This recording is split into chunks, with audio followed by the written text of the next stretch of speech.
I can understand what you share with us and follow your pointers towards experiencing what you're describing and pointing to.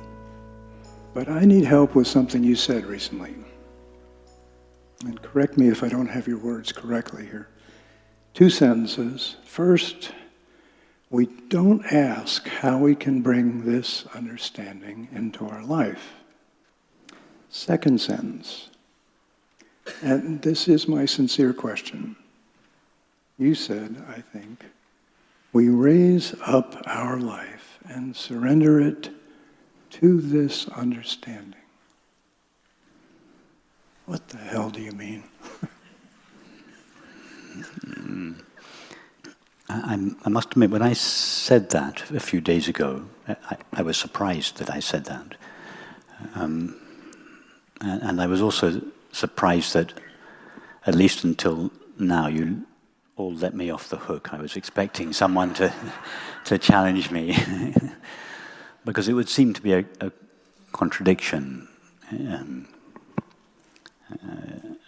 of what I often say about the outward-facing path, which is the means by which we bring this understanding into our thoughts, our feelings, our actions, our relationships. So I'm not surprised you've asked this question, Olas. Do I have the words right? You got the gist of them right. I said, don't bring the understanding down into your life. Raise your life up into this understanding. And then, so the best example, because I knew that's a kind of surprising and challenging thing to say. So in order to help you to understand what I meant by that, I gave the example of going to a concert, Bach, St. Matthew Passion. I mentioned that because Philly mentioned it the day before, or Beethoven Piano Concerto, a really cosmic piece of music, something. And when you come out of an experience like that, your mind is struck by it, but we don't think after that, how can I use this? It's too pedantic. It's too utilitarian. It's like the finite mind then has been struck by this experience, which is way bigger than the finite mind. But now the finite mind wants to appropriate it and package it and use it for its own personal means, which is somehow to diminish the magnificence of the work of art.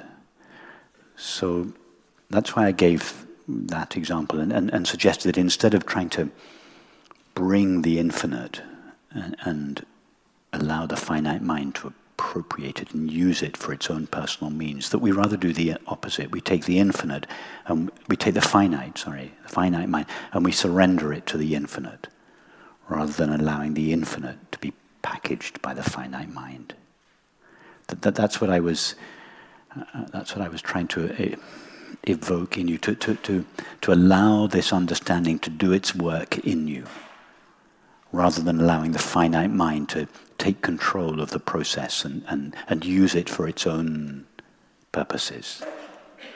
But alas, statements like that, they don't really lend themselves very well to rational analysis. I noticed. So it's like poets don't like to describe to explain their poems. And you know, I'm sure you've done it. If you've read a poem and you don't understand it, and you go on Cliff Notes or AI, or you ask for an explanation of the poem. Have you ever read a satisfactory explanation of a poem? I'm not sure they exist, but that they always, however erudite and beautiful and perceptive the explanation is, it always falls short of the poem itself. I would rather have the poem which my mind only half understood, but which my heart felt, rather than had the rational understanding.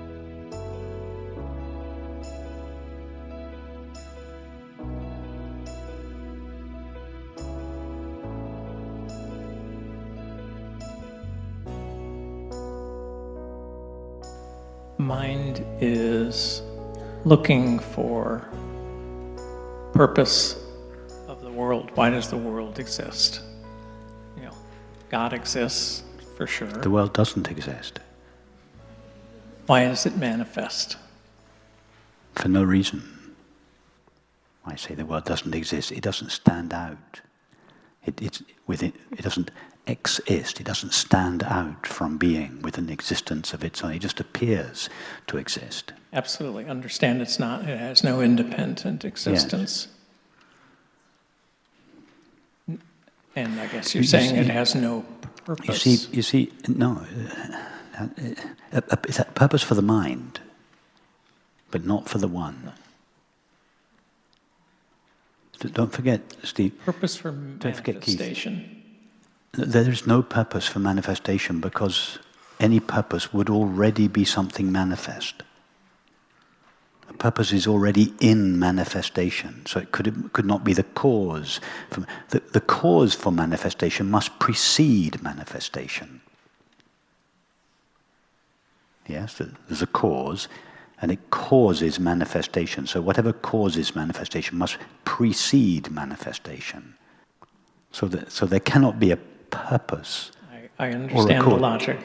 Because that purpose would already be something manifest. You see, Keith, remember, infinite consciousness has no knowledge of the world or of manifestation directly. All the infinite knows is the infinite. All the one knows is itself. So the question of purpose, reason, cause, it doesn't pertain to consciousness. The finite mind, which seems to experience a universe in time and space. So for the finite mind, there is always cause and effect, purpose.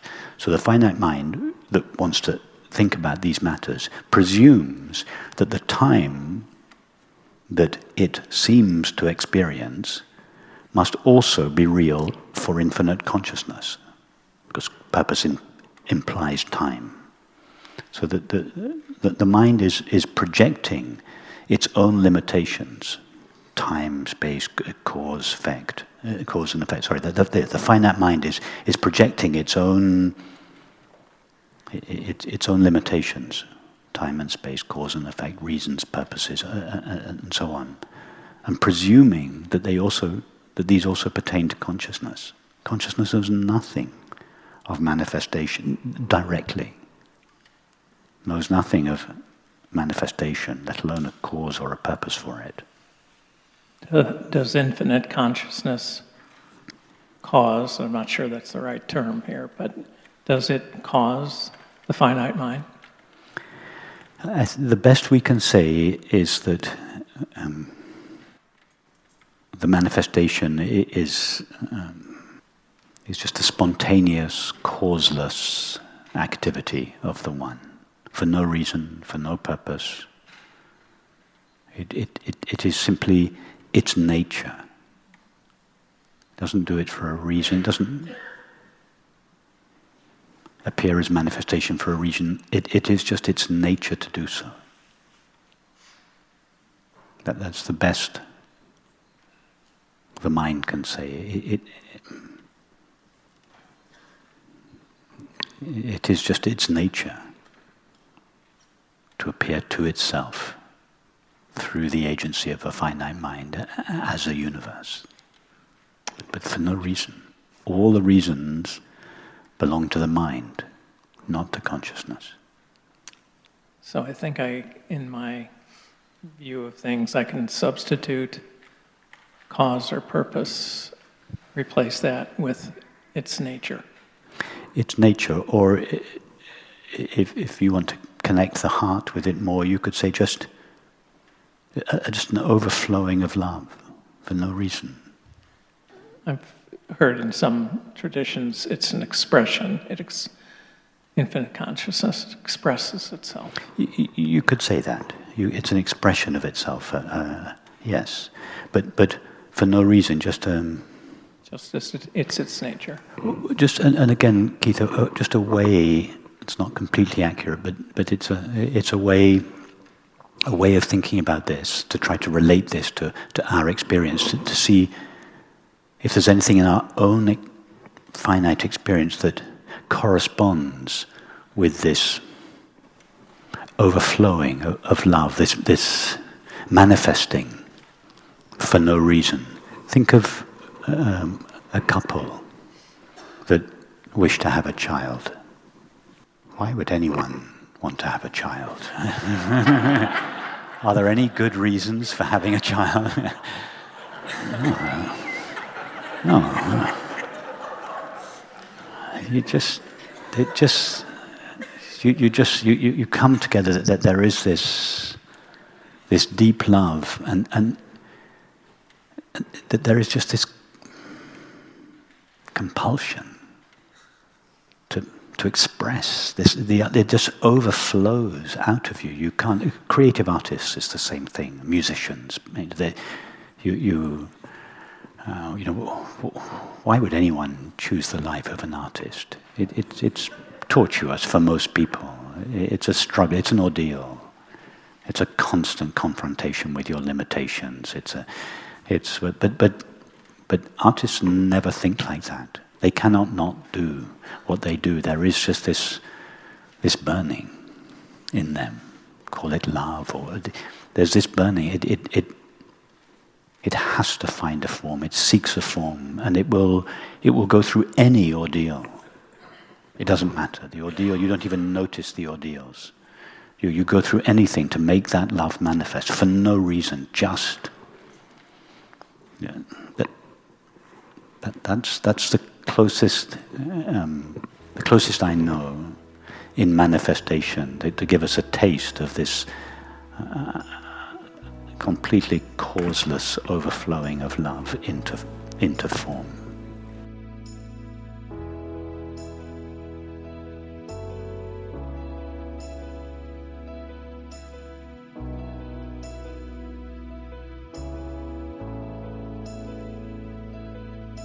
Language belongs to the dual world, and the dual world and they intersect. In language, they intersect at one point. I am. So I am is the beacon in the finite mind that points to the infinite. In just the same way that the full moon in Turner's painting partakes both of the landscape as a full moon and of the reality of the landscape as the white paper. It is both. It is the full moon from the point of view of the painting. It's the white paper from the point of view of the reality. So the I am is like the full moon. It's the portal in the mind. It's the beacon in the mind through which reality shines in its purest form, the awareness of being. So I am is the intersection between the finite and the infinite.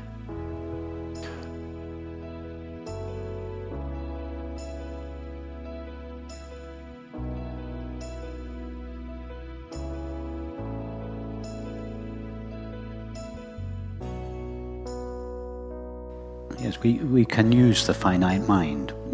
For instance, I am is not an affirmation. Affirmations are valid, but that's not what we do here.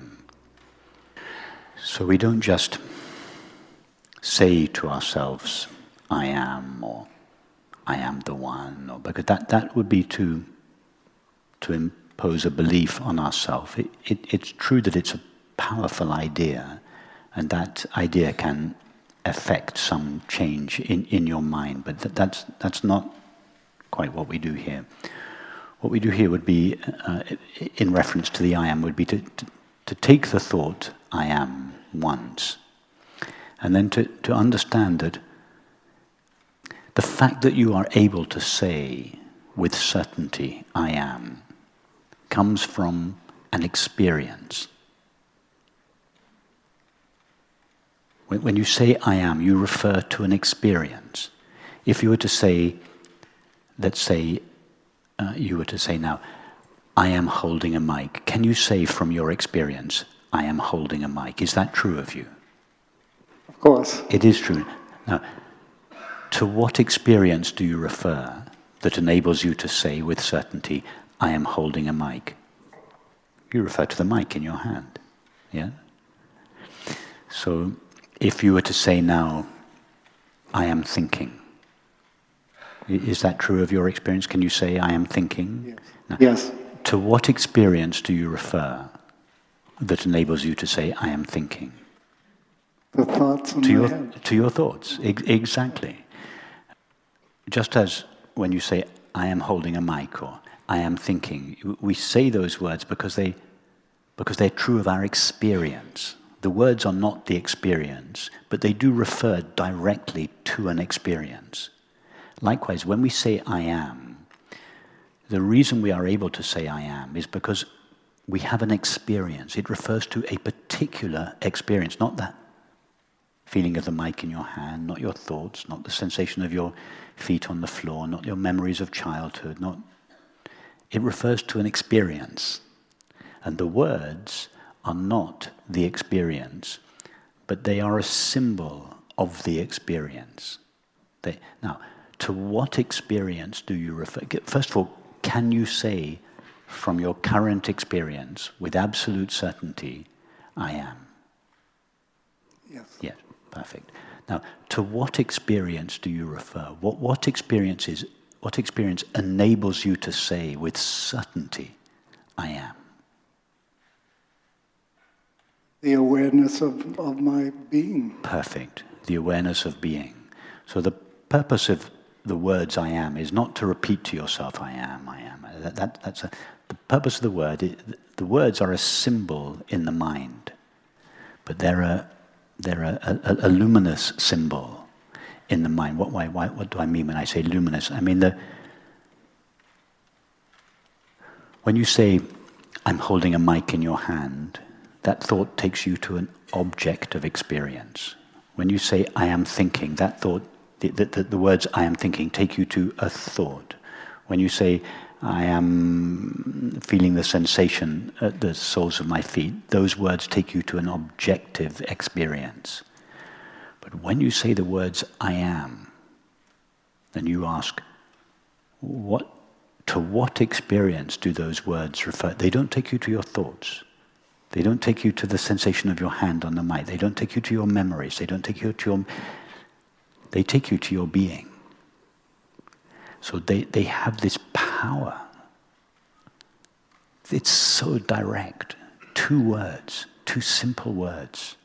I am. To what experience do those words refer? Pause. They take you directly to your being. And they are, I would suggest, the most accurate and the most powerful words. They have this power within them. That's why I said a couple of evenings ago, sound the divine name I am once in your mind. But don't stay in your mind, and allow yourself to be drawn into its referent, namely infinite being or God's being. Would you term that as a conscious contact? Conscious contact with your being. Yes. Absolutely, it's the consciousness of being, the awareness of being, yes. You said it earlier, it's the intersection of the finite mind. What to I the meant by infinite. that is that the I am is a symbol. The I am is the first form of infinite being in the mind. If infinite being, if you were to now to say, imagine infinite being, David, before any experience had arisen, no thoughts, no feelings, just infinite being. Try to imagine that. Now imagine you were to say to infinite being, tell us something true about yourself. What would it say? It would just say, I am. And the words I am refer directly to infinite being's knowledge of itself. So the words I am are the first form in the mind of that which lies beyond the mind or prior to the mind. They are the first finite form of the infinite. And for that reason, they are said to be the name of God, the Christian name of God, the first name, the first word of God's infinite being. And that's why they have this power. You say those words, that the mind should tremble when it hears the words, I am. You say those words once, and the mind vanishes. You go back to God's being.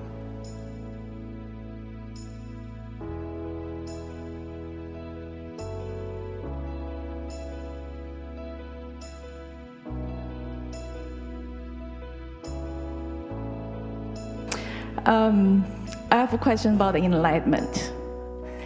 I know you don't like the term. I've watched some Kathy, of your videos. I don't know anything about enlightenment. Yes. So there's a lot of descriptions about enlightenment. So it is typically described as a sudden shift of perception or thinking that the people suddenly realized the reality. So the self resolves, the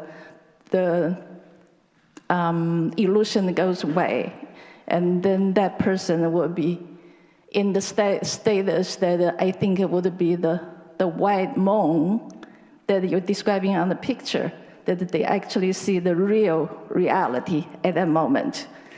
Usually come with beliefness, a lot of happiness, the emotion that come with it. And I have been seeking for it for a very, very long time. And even though when I say I am, that I can feel who I am, I know I am not just this body, and I am this consciousness, this awareness. But I still yearning for that profound shift, that a moment something show me exactly what the reality is. My question is that going to happen? And if I keep practicing, if I keep doing meditations, and I stay being myself constantly, frequently, like you said, throughout the day, and there's a day that actually I will be in that situation, that I can truly feel what is the real reality we're talking about. You're right. I don't like using the term enlightenment, but you compel me. So let me suggest a provisional definition of enlightenment. Enlightenment is the recognition of the nature of being. Don't look so disappointed.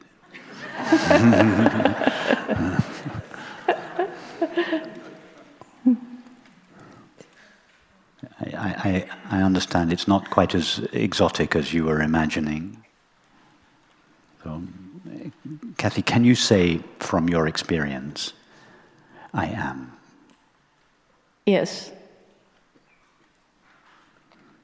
Okay, and would you agree that the reason you are able to say with such certainty, I am, is because you have an experience that corresponds with those words?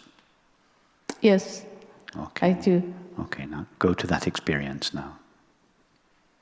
The experience that enables you to say with absolute certainty, I am, before I am is qualified by experience. Yes. Just go there and stay there. Close your eyes, just go there and stay there. Keep your eyes closed, and staying with the experience, to the best of your ability, try to use words to describe it. It's empty. Perfect, keep going. Like there's nothing in it.